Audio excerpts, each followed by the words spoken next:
নমস্কার।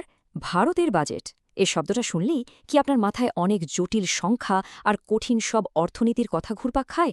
কিন্তু বিশ্বাস করুন, বাজেট আসলে শুধু সংখ্যার খেলা নয়। এটা একটা দেশের অতীত, বর্তমান আর ভবিষ্যতের গল্প। আর সবচেয়ে বড় কথা কি জানেন?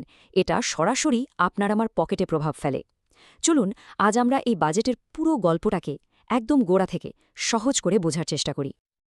আচ্ছা, কখনো ভেবে দেখেছেন একটা দেশের বাজেট কিভাবে তার ভাগ্য ঠিক করে দিতে পারে? উত্তরটা কিন্তু বেশ সহজ। দেখুন, বাজেটের মাধ্যমেই তো সরকার ঠিক করে যে দেশে টাকাটা ঠিক কোথায় খরচ হবে। নতুন স্কুল কলেজ, হাসপাতাল, রাস্তা তৈরিতে, নাকি দেশের সুরক্ষায় আরও বেশি জোর দেওয়া হবে। সরকারের প্রত্যেকটা সিদ্ধান্ত, প্রত্যেকটা টাকা বরাদ্দের পেছনে একটা দর্শন থাকে। তাই বাজেটকে বোঝা মানে আসলে আমাদের দেশটা ঠিক কোন পথে এগোচ্ছে সেই ভবিষ্যৎটাকেই বোঝা। তাহলে এই পুরো বিষয়টা বুঝতে আমরা কয়েকটা ধাপে এগোব। প্রথমে জানব বাজেট আসলে কি, তারপর দেখব এর ঐতিহাসিক যাত্রা, কিভাবে এটা সময়ের সাথে সাথে আমাদের অর্থনীতির আয়না হয়ে উঠেছে, এর গঠনটা ঠিক কী রকম, এই যে ঘাটতির কথা শুনি সেটার মানে কি, এবং সবশেষে আমাদের ট্যাক্স সিস্টেমটা কিভাবে কাজ করে। তো প্রথম প্রশ্ন, বাজেট জিনিসটা আসলে কি? দেখুন, আমরা তো সবাই নিজেদের বাড়ির একটা মাসিক বাজেট বানাই, তাই না? কোথায় কত খরচ হবে, আয় কত, এইসবের একটা হিসাব। দেশের বাজেটও ঠিক সেরকমই, শুধু তার আকারটা অনেক অনেক বড়। সোজা কথায় এটা হলো একটা নির্দিষ্ট আর্থিক বছরের জন্য সরকারের আয় আর ব্যয়ের একটা বিস্তারিত পরিকল্পনা। জানেন এই বাজেট শব্দটা কোত্থেকে এলো? এর পেছনের গল্পটা কিন্তু বেশ মজার। এর শুরুটা হয়েছিল ল্যাটিন শব্দ বুলগা থেকে, যার মানে ছিল চামড়ার ব্যাগ। পরে ফরাসি ভাষায় এটা হয়ে যায় বুগেট, মানে একটা ছোট চামড়ার থলে। আসলে আগে ব্রিটেনের অর্থমন্ত্রী যখন সংসদে যেতেন, তখন তিনি একটা চামড়ার ব্যাগেই তার সমস্ত আর্থিক কাগজপত্র নিয়ে যেতেন। তিনি যখন ব্যাগটা খুলতেন তখন সবাই বলতো টু ওপেন দ্য বাজেট। আর সেখান থেকেই এই বার্ষিক আর্থিক পরিকল্পনার নাম হয়ে গেল বাজেট। আর এখানে একটা দারুণ ইন্টারেস্টিং ব্যাপার আছে। আপনি কি জানেন আমাদের ভারতীয় সংবিধানে বাজেট বলে কোনো শব্দেই নেই? হ্যাঁ, একদম ঠিক শুনছেন। সংবিধানের ১১২ নম্বর অনুচ্ছেদে এর আসল নাম হল বার্ষিক আর্থিক বিবৃতি বা অ্যানুয়াল ফাইন্যান্সিয়াল স্টেটমেন্ট। আসলে এই আনুষ্ঠানিক নামটাই এর গুরুত্ব বোঝায়। এটা শুধু একটা পরিকল্পনা নয়, এটা সংসদের কাছে সরকারের একটা বার্ষিক আর্থিক দায়বদ্ধতার দলিল। আমরা কেবল আলোচনার সুবিধার জন্য একে বাজেট বলি। বেশ, তাহলে বাজেটের মানে তো বোঝা গেল। এবার চলুন দেখি ভারতে এর শুরুটা হলো কিভাবে। এর ইতিহাস কিন্তু বেশ পুরনো এবং দারুণ আকর্ষণীয়। চলুন সেই যাত্রাপথটা একবার দেখে নেওয়া যাক। ভারতের এই আর্থিক পরিকল্পনার ইতিহাস কিন্তু আজকের নয়, বহু পুরনো। দেখুন, সেই বৈদিক যুগে বলি নামে এক ধরনের স্বেচ্ছাকর ছিল, যা প্রজারা রাজাকে দিত রাজ্যের সুরক্ষার জন্য। মৌর্য যুগে কৌটিল্যের অর্থশাস্ত্রে তো আমরা এক অত্যন্ত উন্নত কর ব্যবস্থা আর সরকারি ব্যয়ের বিস্তারিত বিবরণ পাই।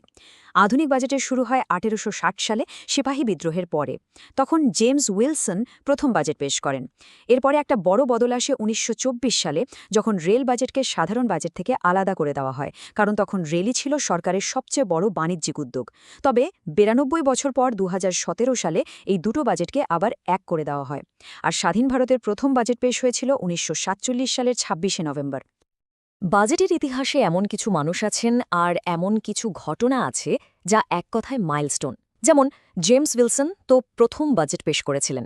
স্বাধীন ভারতের প্রথম অর্থমন্ত্রী ছিলেন আর.কে শানমুখাম চেট্টি।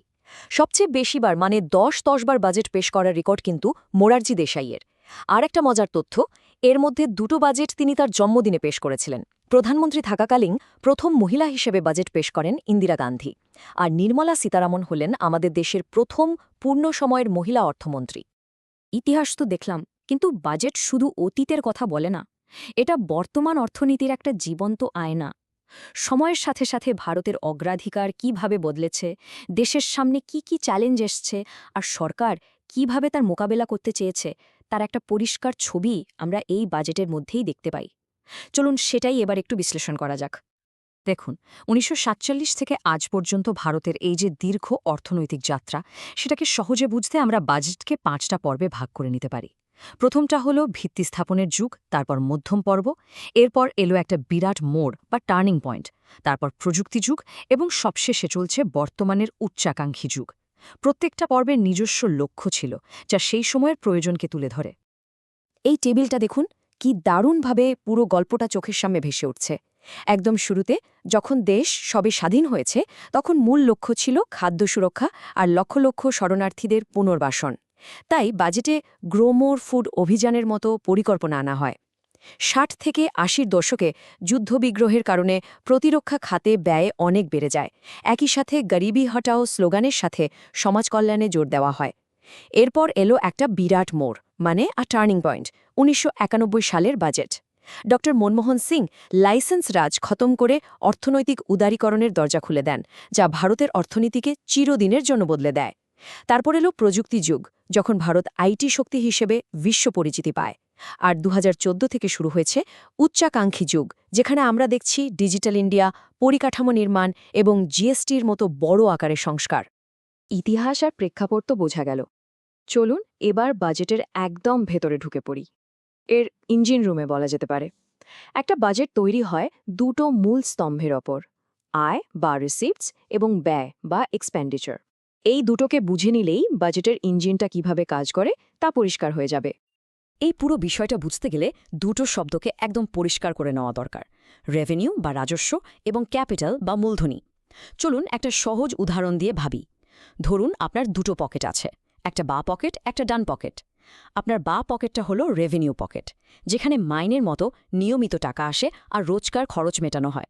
আর ডান পকেটটা হলো ক্যাপিটাল পকেট, যেখানে জমি বিক্রির মতো বড় এককালীন টাকা আসে বা বাড়ি কেনার জন্য নেওয়া বড় লোন থাকে। সোজা কথায়, রেভিনিউ লেনদেন বারবার হয় আর এর ফলে কোনো সম্পত্তি তৈরি হয় না। আর ক্যাপিটাল লেনদেন কালে বদ্রে হয় এবং এর ফলে হয় সম্পত্তি তৈরি হয়, নাহলে দেনা কমে। প্রথমে আসে রেভিনিউ রিসিপ্টস বা রাজস্ব আয়।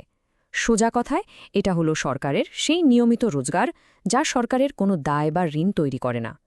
এটা মূলত আসে ট্যাক্স থেকে, যেমন ইনকাম ট্যাক্স বা জিএসটি, আর আসে নন ট্যাক্স উৎস থেকে, যেমন ফাইন বা সরকারি পরীক্ষার ফি। এই টাকাটা হলো সরকারের রোজগার আয়, যা ওই বাম পকেটে জমা হয়।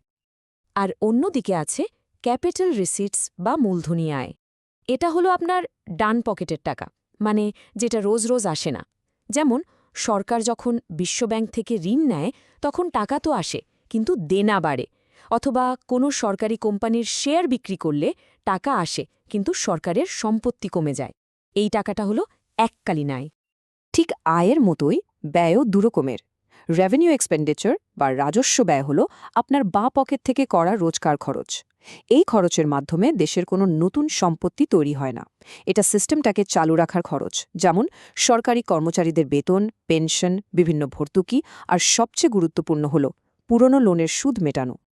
আর ক্যাপিটাল এক্সপেন্ডিচার বা মূলধনী ব্যয় হল সেই খরচ যেটা ডান পকেট থেকে করা হয়। এটা কিন্তু খরচ নয়, এটা হলো ইনভেস্টমেন্ট ভবিষ্যতের জন্য। যেমন নতুন রাস্তা, হাসপাতাল বা স্কুল তৈরি করা, বা পুরনো লোনের আসল টাকাটা শোধ করে দেওয়া। এই খরচ দেশের অর্থনৈতিক উন্নয়নের ভিত্তি তৈরি করে। আর তাই অর্থনীতিবিদরা সবসময় বলেন, এই মূলধনী ব্যয় যত বেশি হবে, দেশের ভবিষ্যৎ তত উজ্জ্বল হবে। ব্যাস, আয় ব্যয় তো বুঝলাম, কিন্তু ভারতে খরচ তো আয়ের থেকে বরাবরই বেশি। আর এখানেই আসে ঘাটতি বা ডেফিসিটের ধারণা। ভারতের বাজেট বরাবরই একটা ঘাটতির বাজেট, আর এই ঘাটতি মেটাতেই সরকারকে ঋণ নিতে হয়। চলুন এই হিসাবটা একটু ভালো করে বুঝি। প্রথমেই আসি রেভিনিউ ডেফিসিট বা রাজস্ব ঘাটতিতে। এর মানেটা খুব সোজা: সরকারের রোজকার খরচ তার রোজকার আয়ের থেকে কতটা বেশি। এই ঘাটতি বেশি হওয়া মানে সরকার তার দৈনন্দিন খরচ চালাতেও ধার করছে। অর্থনীতিবিদরা এটাকে বলেন ধার করে ঘি খাওয়ার মতো অবস্থা, যা কোনো দেশের অর্থনীতির জন্য একদমই ভালো লক্ষণ নয়। এবার আসছি সবচেয়ে গুরুত্বপূর্ণ শব্দটায়, ফিস্ক্যাল ডেফিসিট বা রাজকোষীয় ঘাটতি। বাজেটের সময় টিভিতে, খবরে আপনি সারা দিন এই শব্দটাই শুনবেন। এর ফর্মুলা হল সরকারের মোট ব্যয় থেকে তার মোট আয় ধার বাদে বিয়োগ করা। সহজ কথায় এই অঙ্কটাই আমাদের বলে দেয় যে একটা বছরে সরকারকে তার সব খরচ মেটানোর জন্য ঠিক কত টাকা নতুন করে ধার করতে হবে। সুতরাং মোদ্দা কথাটা হলো এটাই: যখনই আপনি ফিস্ক্যাল ডেফিসিটের কথা শুনবেন, বুঝে নেবেন ওটাই হলো ওই বছরের সরকারের মোট ঋণের পরিমাণ। Nothing else, it's the bottom line. এটি সরকারের আর্থিক স্বাস্থ্যের সবচেয়ে বড় সূচক, আর এটা সাধারণত জিডিপির শতাংশ হিসাবে প্রকাশ করা হয়। আর শেষেরটা হল প্রাইমারি ডেফিসিট বা প্রাথমিক ঘাটতি। এটা কি? ফিস্ক্যাল ডেফিসিটস থেকে যদি পুরনো ঋণের ওপর সুদের পেমেন্টটা বাদ দেওয়া হয়, তাহলে যা পড়ে থাকে সেটাই হলো প্রাইমারি ডেফিসিট। এটা আমাদের দেখায় যে পুরনো ঋণের বোঝা বাদ দিলে শুধুমাত্র বর্তমান বছরের খরচের জন্য সরকারকে কতটা নতুন করে ধার করতে হচ্ছে? এই যে এত আয় ব্যয়ের কথা বললাম, সরকারের আয়ের সবচেয়ে বড় উৎসটা কি? অবশ্যই ট্যাক্স বা কর। চলুন আমাদের এই যাত্রার শেষ পর্বে ভারতের কর ব্যবস্থাটা ছট করে কিন্তু স্পষ্টভাবে বুঝে নেই, কারণ এই করের টাকাতেই কিন্তু দেশ চলে। ভারতে ট্যাক্স মোটে তরপরে দুরকমের। একটা হলো ডাইরেক্ট ট্যাক্স বা প্রত্যক্ষ কর, যেটা আপনি বা কোনো কোম্পানি সরাসরি সরকারকে দেয়, যেমন ইনকাম ট্যাক্স। এর বোঝা আপনি অন্য কারোর উপর চাপাতে পারবেন না। আর অন্যটা হলো ইনডাইরেক্ট ট্যাক্স বা পরোক্ষ কর। এই কর জিনিসপত্র বা পরিষেবার ওপর বসানো হয়। আমরা যখন কোনো জিনিস কিনি তার দামের মধ্যেই এই ট্যাক্সটা যুক্ত থাকে। এর বোঝাটা বিক্রেতা ক্রেতার উপর চাপিয়ে দেয়। আর ইনডাইরেক্ট ট্যাক্সের দুনিয়ায় সবচেয়ে বড় যে বিপ্লবটা এসেছে সেটা হলো জিএসটি বা গুডস অ্যান্ড সার্ভিসেস ট্যাক্স। ২০১৭ সালের ১ জুলাই থেকে এটা চালু হয়। এর মূল ধারণা ছিল এক দেশ এক কর। এটি আগেকার দিনের ভ্যাট, সার্ভিস ট্যাক্সের মতো অনেকগুলো পরোক্ষ করকে সরিয়ে একটা মাত্র কর ব্যবস্থা চালু করেছে। এর ফলে ব্যবসা করা সহজ হয়েছে। আর জিএসটি কাউন্সিল, যেখানে কেন্দ্র ও সব রাজ্যের অর্থমন্ত্রীরা থাকেন, এটি পরিচালনা করে, যা আমাদের যুক্তরাষ্ট্রীয় কাঠামোর এক বড় উদাহরণ। তাহলে দেখুন, আমরা সেই প্রাচীন বালিকর থেকে শুরু করে আজকের আধুনিক জিএসটি পর্যন্ত একটা লম্বা রাস্তা পেরিয়ে এলাম। এটা স্পষ্ট যে বাজেট শুধু একটা আর্থিক দলিল নয়, এটা ভারতের সামাজিক ও অর্থনৈতিক বিবর্তনের এক জীবন্ত ইতিহাস। এই দীর্ঘ যাত্রার পর আপনার কি মনে হয় ভারতের বাজেটের পরবর্তী বড় পরিবর্তন কি হতে চলেছে? আশা করি বাজেটের এই জটিল বিষয়টা আপনাদের কাছে এখন অনেকটাই সহজ হয়ে গেছে। আলোচনাটা কেমন লাগলো অবশ্যই আমাদের কমেন্টে জানান। আর এই রকম গভীর বিশ্লেষণ যদি আরও দেখতে চান তাহলে আমাদের চ্যানেলটা সাবস্ক্রাইব করতে ভুলবেন না। এবং এই আলোচনাটি তাদের সাথে শেয়ার করুন যাদের কাছে এটা উপকারী মনে হতে পারে। ধন্যবাদ।